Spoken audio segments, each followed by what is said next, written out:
nabuksan na dati. Kaya yung mga bibili ng second hand, tignan nyo, parang ito. Hello guys, dito tayo ngayon sa ayan, Girlstone Kingdom. Mag home service tayo ng 500cc.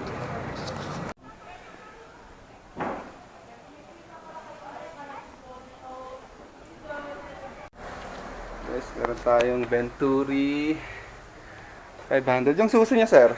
Ay, nandun. Ayan, so buksan natin to ngayon. May nakain siya, pakita natin.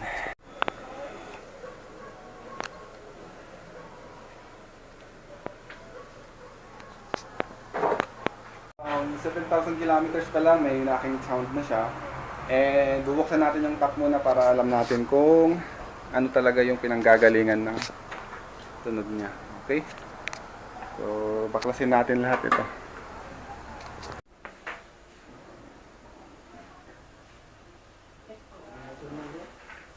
Problema na lang yung bending. Ayan. Ayan. Anong pangalan nila, sir? Bong. Bong. Ito po si Sir Bong, oh. Binubuksan. Ay, motoclinic. Oh, FI Motoclinic po sa Baguio. Mga nagkakaproblema pa rin po dyan na hindi masolusyonan. Mostly big bikes ba, sir? Ah. Pero kaya rin sa small bikes, sir? Basic na lang. Basic. Napubuksan na po yung head. So, ang problema po nito, tumutok-tok-tok-tok-tok-tok. Nung binanat sa expressway, bigla na lang pong tumunog at nag-overheat. So, initial diagnosis po sa baba, loose compression po ang cylinder na Number 2. nasa kanan. Nung binuksan po namin naman yung spark plug, lean po itong nasa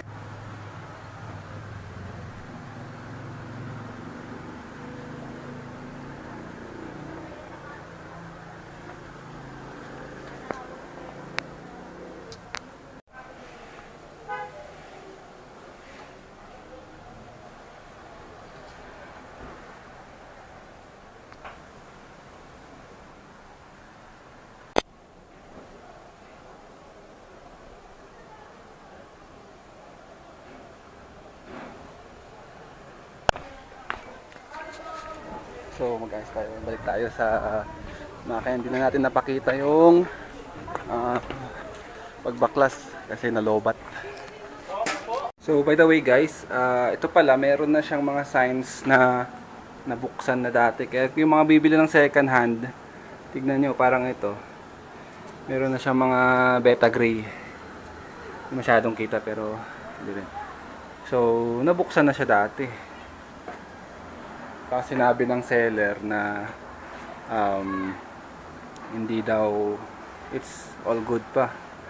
Tapos ito, this side naman sa clutch, yung pin or parang pinakalock niya natanggal na rin. So dati nakabend kasi yan para hindi umikot yung tornilyo, pero ngayon natanggal na siya. So yun yung mga isang signs.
Okay, so ayun na guys.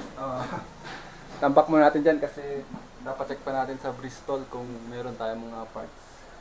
And research din tayo kung merong iba pang mga supplier ng parts nito. So, stay tuned guys for the part 2. And before pala tayo punta, I think sabihin natin kung ano talaga yung mga causes nito kasi 7,000 pa lang to eh. 7,000 odometer pa lang to. Kaya pag-usapan natin 'yan. Tayo sa Stone Kingdom. Yan. Tapos ito yung mga susunod natin after ng Venturi, Ninja 250. Maingay din yung makina. So hopefully hindi siya PMS. Okay. So